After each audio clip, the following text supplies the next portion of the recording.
Happy Tuesday.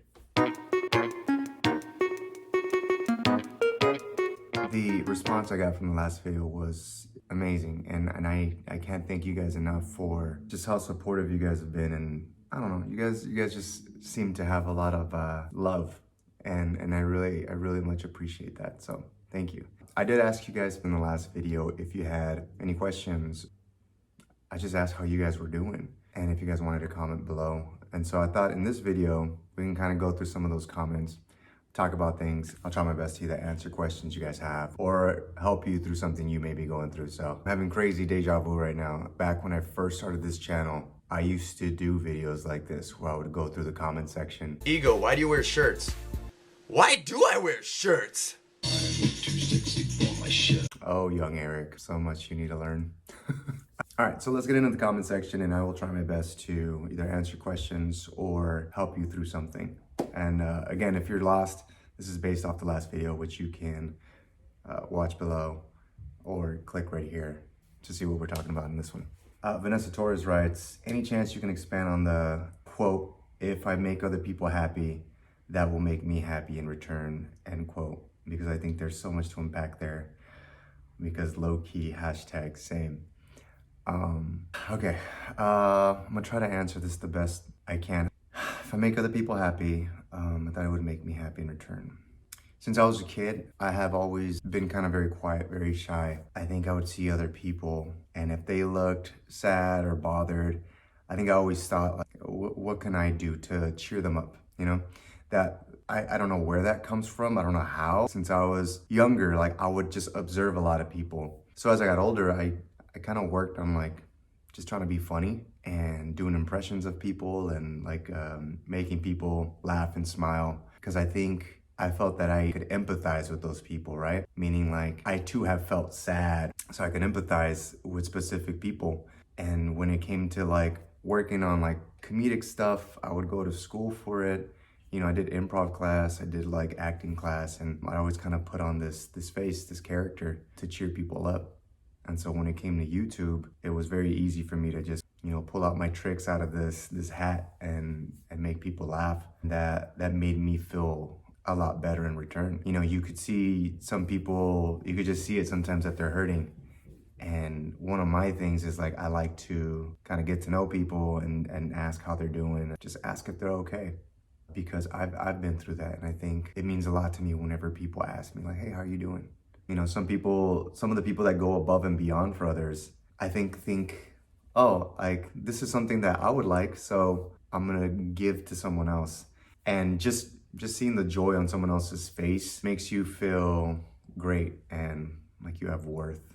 And that's why I make funny skits, you know, because it made me feel happy. And then like running to the comments and seeing your guys' like response. Yo, this was amazing. This made my day. Thank you. I was so sad today, but like watching your video, like I look forward to them. Like that alone was my fuel. And so it was like, it was a win-win. So yeah, win-win. So I guess, I don't know if that answers your question or if I can get any deeper than that, but if I make other people happy, it would make me happy in return. You help someone else through their sadness or whatever it is that they're going through. All right, we have another one from Ruben. Hey bro, I thought I was the only one. I've been down depressed, eating myself up in my head. Sucks digging yourself, honestly wish I had your strength. Mexican without rights here. Wish I had at least a happy bill advisor. Sorry about that, first of all, man. When we get into a place where we're eating ourselves up or we're just feeling like there's no way out, what I go to is either running or exercise, and that's for me. I feel very strongly that for you to have everything out here working, you need to make sure this is your best. So even if it takes like walks or you go for like a little light jog, half a mile, work up to a mile, that alone has helped me. I feel like I always get answers when I go for a run. Believe it or not, some of my best skit ideas have been me going outside for a run. And I just think of things and before I know it, I've been running for like 2-3 miles and I have a skit idea in my head, or I have an epiphany, right? I come to some sort of conclusion. That's how I'll solve my problem. Work on this, that and talking to people. I feel very fortunate to have my mom to talk to and my older brother, and even Vanessa. You know, Vanessa's very, very good to talk to, especially for someone that's like younger than I am. You know, she's She's got a good head on her shoulders. Or if anything, man, you know, shoot me a DM on Instagram. I've gone back and forth with certain people before and try to come up with some positive solutions. Also, there's this clip from Jordan Peterson where he talks about if you want to be a better human being or you want to change something in your life, basically sit down on your bed, close your eyes, and meditate on what's one thing that you're doing wrong. Focus on that thing and work your hardest to change it. And I'll end off with this note.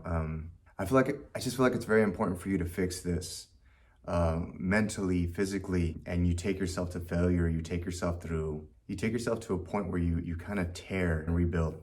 There was this motivational fitness guy that I was introduced to. His name was Greg Plitt, and he'd do these super motivational videos on YouTube, which you can find. Greg Plitt was always working out and then saying like super philosophical things like while he's working out. There was one thing he said one time that always sticks with me. Finished a workout, he went all the way till failure, and he like falls to the floor. He was heavy breathing, and he's looking into the camera. He's just like, you know what?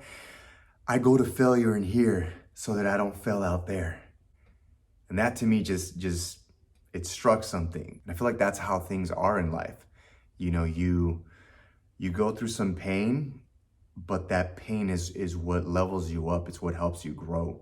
Anyways, if you want to check out some more motivational videos, check them out. But yeah, some good content there that hopefully you can take something from. All right, here goes another one. This was a hit at home type of thing, but the way you did it was beautiful. Thank you for sharing with us about your personal, cause I feel like I never see that side of you before. I would love to know more about, I guess, parents splitting up and how to deal with it. Love your videos, Eric. I would love to see this side of you more and more. Hey, I appreciate that, Montoya. That means a lot. It's scary to be a little vulnerable, to be honest. I'm used to just kind of picking up the camera and being funny, but it's very much important to talk to other people, especially about mental health, because it's something that I never spoke with, like with my dad or my mom really, you know, growing up. Now, it's kind of a topic that's coming up more and more, especially now as a dad. And I don't know why that is. As a dad, like all of a sudden it just opened up this like Pandora's box of like feelings. Anyways, the question is about parents splitting up and how to deal with it. And if this is something you're going through, man, I'm very sorry. I went through my parents' divorce when I was 13 years old. And I remember thinking, wow, cool, this is dope. Because now, like other families, I will have 2 houses, 2 bedrooms. I don't know why I thought back then it was actually cool. There was like a moment where it felt like it was like trendy because you would hear other kids, like their parents would get divorced. And, you know, a bunch of people like, oh man, I'm sorry, blah, blah. And then I became that kid, you know, me and my brother, and it kind of just flipped. It was just like, yeah, you know, my parents got divorced. It's crazy. But I didn't realize like what kind of real effect it had on me. And that was that I didn't see my dad as often. But I guess the best advice I can give you is that this is something that they're both going through and they probably have thought a lot about. I would say focus on yourself and then focus on just loving your parents. I'm sure their mental health is very much like this. I think it's such an important time for you to really take note of understanding what it is that caused it and what you can do to avoid that happening in your future. You know what I mean? Because I'll be honest right now, you know, with Vanessa and I, like, there's been so many challenging moments between us, but having my kids, it's definitely one of those, like, I want them to have both mom and dad in their life. So whenever I look at dumb little petty arguments between us, I'm like, no, that's dumb. I've even had to look into myself and think like, am I being prideful right now? Am I being stubborn? Am I just being too upset and angry about something dumb? And then I kind of check myself. Vanessa and I, we do a lot of like check-ins on like, hey, how you doing? Let's sit down and talk. Yeah, just understand it's a very tough time for them. It's gonna be tough for you, but use this as an opportunity to maybe journal. Man, start writing to your future kids, you know, talk about your feelings, because you can be helping somebody one day with exactly what you're going through. Let's read one more. Hey, I know how you're feeling, brother. I am a single father. It's hard. I went to drinking as well. I've been depressed and it was affecting me to be a good father to my daughter. My mom had to sit me down and talk to me and I listened. Yeah, initially what the video was about was me talking about how I was leaning on alcohol without knowing like I had specific reason to just keep doing it, you know? But then I had to stop and realize like, oh, I'm using this as an escape basically. Now, don't get me wrong, like it's okay to be at a party and socially, you know, having a beer or a drink with friends and whatnot, but it's just like getting sloppy with it. That just kind of comes off irresponsible and you end up looking sloppy in return. So I'm glad your mom had a talk with you, man. Moramochi puts, honestly, I would love to see you blog more. Just because it's more laid back and you don't have to stress yourself out with making content, and we get to see you grow as a dad and as a better person. I appreciate it. It's definitely different for me to just talk. We did try to do kind of more of the podcast stuff. You know, I liked having the conversations with Vanessa back and forth, but there's something about this too that I enjoy, where I just get to feel a little more personal with you guys, especially those that have been there for years. Because I've been doing this for like 13 years now. It's very dope to see you guys grow with me and care so much, and like I said earlier, just show your love and support. So it means a lot. That'll be it for this video. If you guys want me to touch on any other topics, man, maybe we could do that. A topic about from being single to a dad, if you guys are interested in that. The same for anyone being single to a mother. If you guys want to write your stories below, any questions, because I think that's a topic I can definitely get into. Just that shock, that change. Yeah, let me know what you guys think about that. Thank you again for watching, and the comments were really awesome on the last video, and I can't wait to read comments for this one. Yeah, so from the bottom of my heart, you guys mean a lot to me. Okay, bye.